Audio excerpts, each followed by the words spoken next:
Question: how do you make the United States Congress do what you want it to do? Answer: buy it.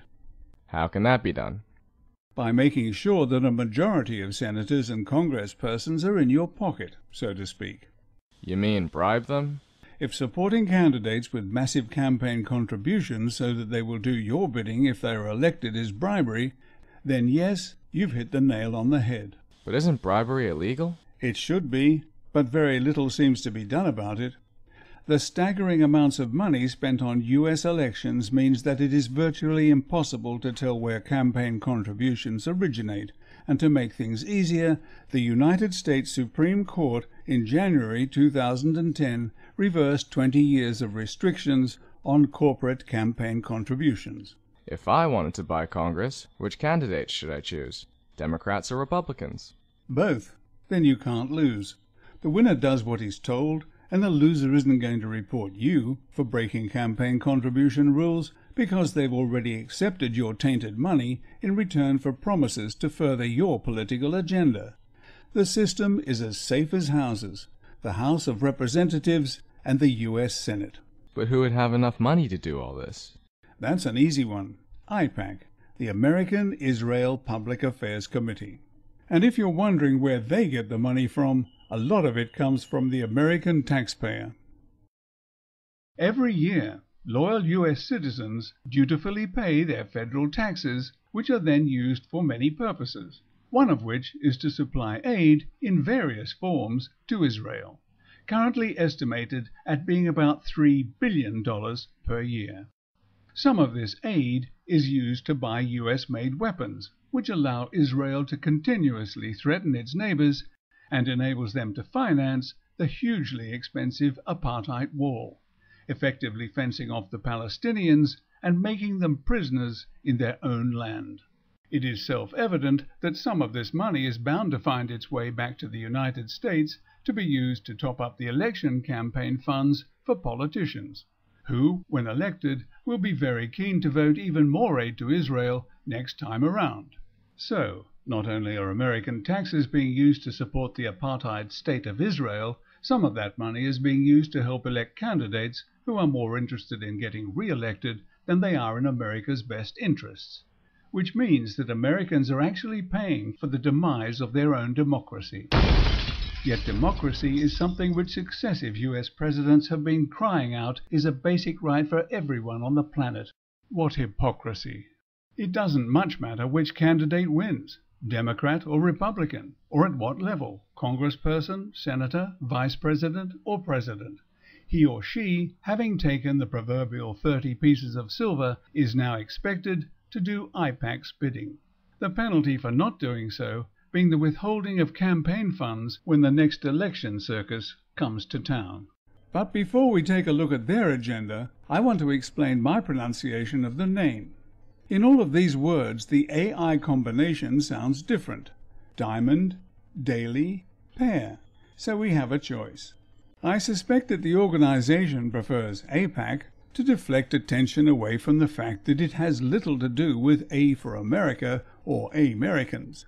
So I prefer to call it AIPAC, because it is definitely I for Israel-centric, as we shall see.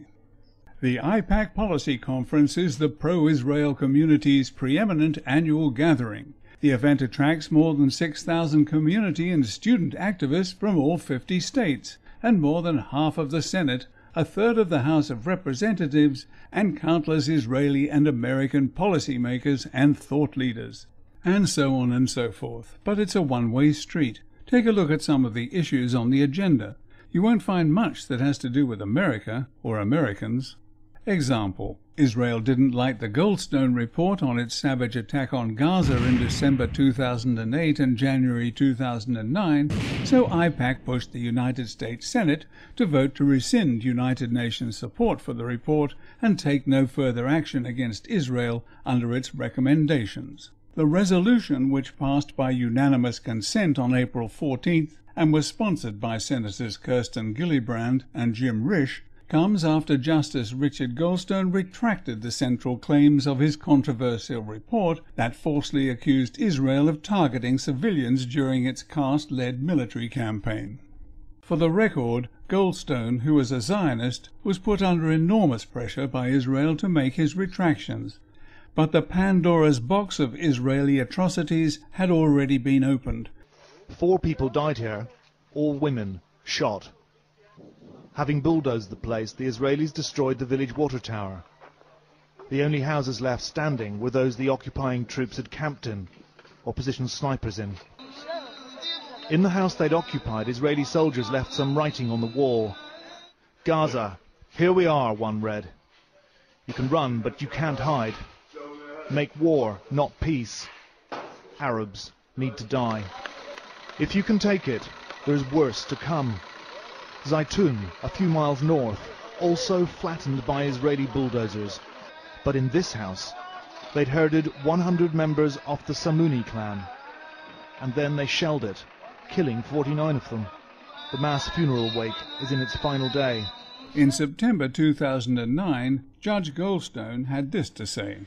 The mission concluded that actions amounting to war crimes, and possibly in some respects crimes against humanity, were committed by the Israel Defense Force. But in his recent retraction, Goldstone now characterizes the killing of 29 members of the Samuni family as an accident. She's saying if it was an accident, why they could enter our home with 18 members in it and kill my husband, murder him in front of all of these kids. So why are these two trying to cover up Israel's appalling human rights record? And what's the going rate for that service rendered by this pair of Roman Catholic senators, one Democrat and one Republican? 30 pieces of silver for their campaign coffers? Or a bit more to take care of inflation? Or what about swimming pools for their back gardens? I wonder if they've seen what the IDF did with their battle tanks in some poor Palestinian's back garden, or rather the agricultural fields that their very livelihoods depend upon. Well, the United States supports Israel in a variety of ways. We give them all sorts of military and economic support, roughly $3 billion a year. Israel, despite the fact it is a relatively rich country, receives more foreign aid than any other country in the world.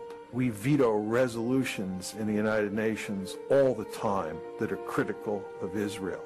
Ceux qui sont contre, 14 voix pour, une voix contre. Le projet de résolution n'est pas adopté par suite du vote négatif d'un membre permanent du Conseil. Those against?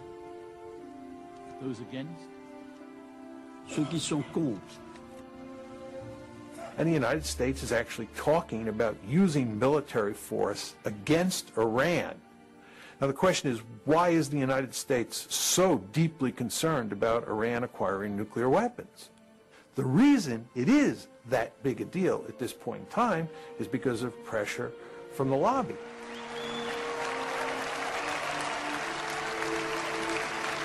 Thank you.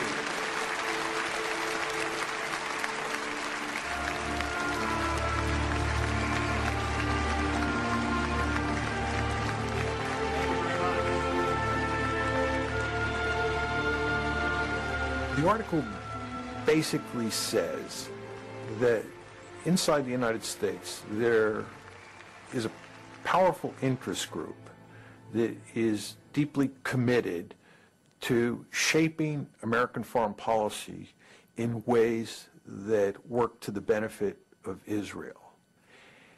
And second, the article argues that the policies that the United States ends up pursuing in the Middle East because of the lobby's force in the decision-making process are not in the American national interest.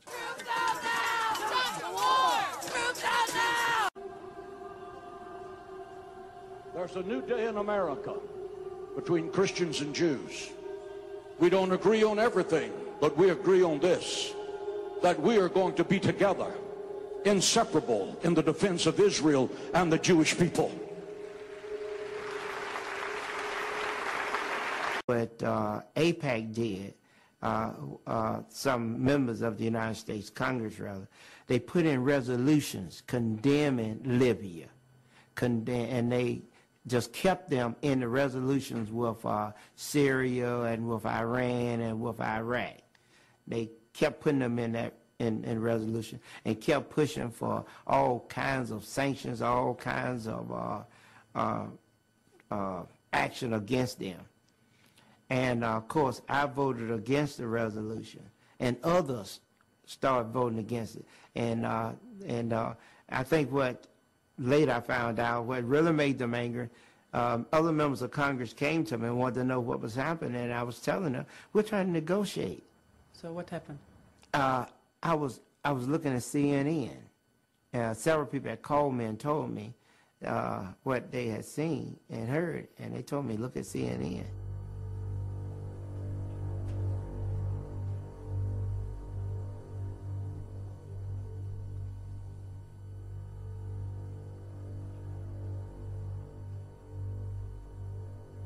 And they flooded the radio and TV with commercials. Those commercials, and you have to understand the mode that the country was in. We had just gone through 9/11, and most Americans didn't know Hussein from Gaddafi or Gaddafi from bin Laden. They didn't know the difference. They all saw them as the same. And the commercial, many commercials, put me with them, saying I supported them. Support and finance international terrorism. And we cannot talk about anti-Semitism. So we're going to be... Young Jews are being silenced on campus. I went to Brandeis University. I was not allowed to speak out about my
jornada intensa de activismo en contra de la organización AIPAC se vivió en Washington. Varias organizaciones religiosas y de activistas en pro de los derechos humanos se manifestaron frente al centro de convenciones donde AIPAC lleva adelante su conferencia anual.